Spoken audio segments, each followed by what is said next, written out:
नमस्कार।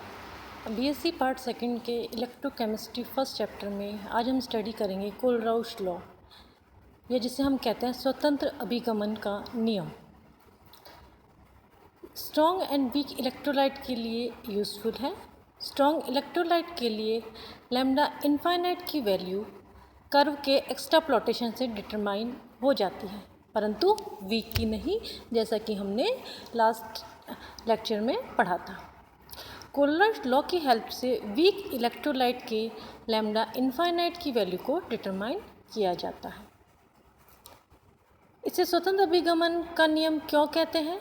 क्योंकि infinite dilution की पोजीशन पर, इनफाइनाइट डाइल्यूशन यानी कैटायन व एनायन एक दूसरे से इतना दूर चले जाते हैं कि वह एक दूसरे के मध्य कोई इंटरेक्शन नहीं होता है। तो कोलराउश लॉ के अकॉर्डिंग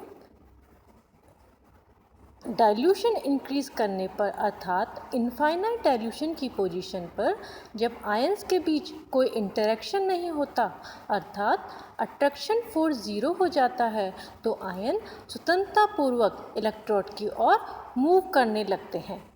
आयन के इस लॉ को हम कहते हैं स्वतंत्र अभिगमन का नियम। स्वतंत्र यानी आयन अब स्वतंत्र हो गए, स्वतंत्र रूप से अभिगमन करने लगे हैं। इस पोजीशन में आयंस का इलेक्ट्रोड की ओर गमन उनकी स्वयं की नेचर पर डिपेंड करता है, न कि उनकी कैटायन की नेचर पर। इक्वेशन फॉर्म में अगर लिखना पड़े तो इस तरह से लिखते हैं हम लोग कि किसी इलेक्ट्रोलाइट की इनफाइनाइट डाइल्यूशन पर इक्विवेलेंट कंडक्टेंस उनकी कैटायन तथा एनायन की इनफाइनाइट डाइल्यूशन पर इक्विवेलेंट कंडक्टेंस के योग के बराबर होती है। अब नेक्स्ट हम बात करते हैं माइग्रेशन ऑफ आयन। क्या होता है?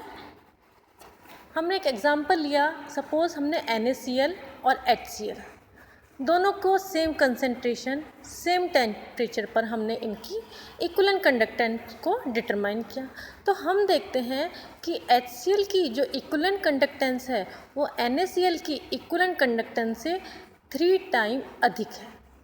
इससे क्या निष्कर्ष निकलता है कि क्योंकि दोनों में क्या आयन कॉमन नहीं है, H+ और सोडियम आयन, क्लोरीन आयन दोनों में कॉमन है, तो यह किसके कारण आएगा? यह अंतर आएगा H+ आयन व सोडियम आयन की इक्विवेलेंट कंडक्टेंस के कारण इनकी स्पीड में अंतर आया। अर्थात हम कह सकते हैं कि H+ आयन की इलेक्ट्रोड पर पहुंचने की स्पीड सोडियम आयन की तुलना में 3 गुना अधिक है।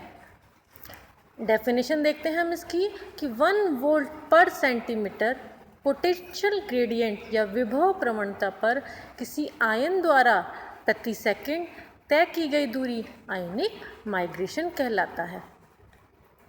नेक्स्ट हम बात करते हैं बच्चों ट्रांसपोर्ट नंबर, जैसे हम कहते हैं हिटॉफ नंबर या अभिगमनांक संख्या।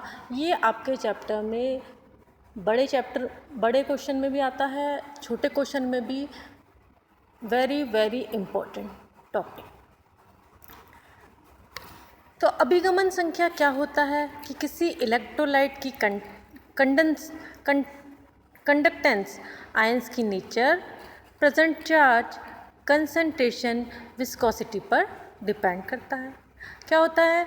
जब किसी इलेक्ट्रोलाइट में हम करंट फ्लो करते हैं तो क्या होता है कि प्रत्येक जो आयन है अपने अपने हिस्से की इलेक्ट्रिक करंट को लेकर इलेक्ट्रोड की ओर मूव कर जाते हैं।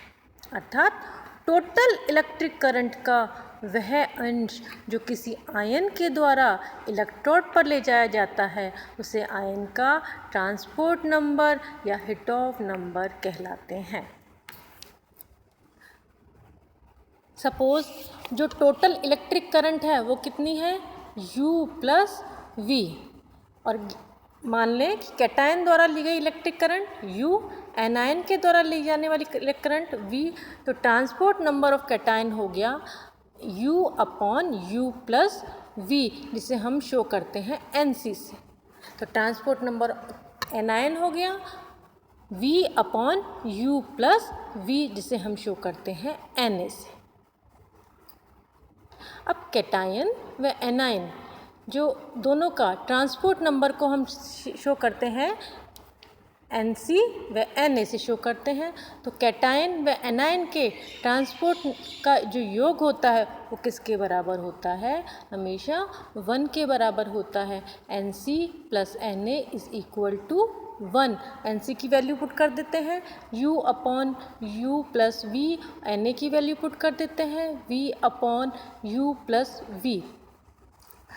हम जानते हैं U इनफाइनाइट डाइल्यूशन पर इक्विवेलेंट कंडक्टेंस है किसकी? कैटायन की। तो U किसके प्रोपोर्शनल हो गया? λC infinite. और V किसके प्रोपोर्शनल हो गया? λA infinite.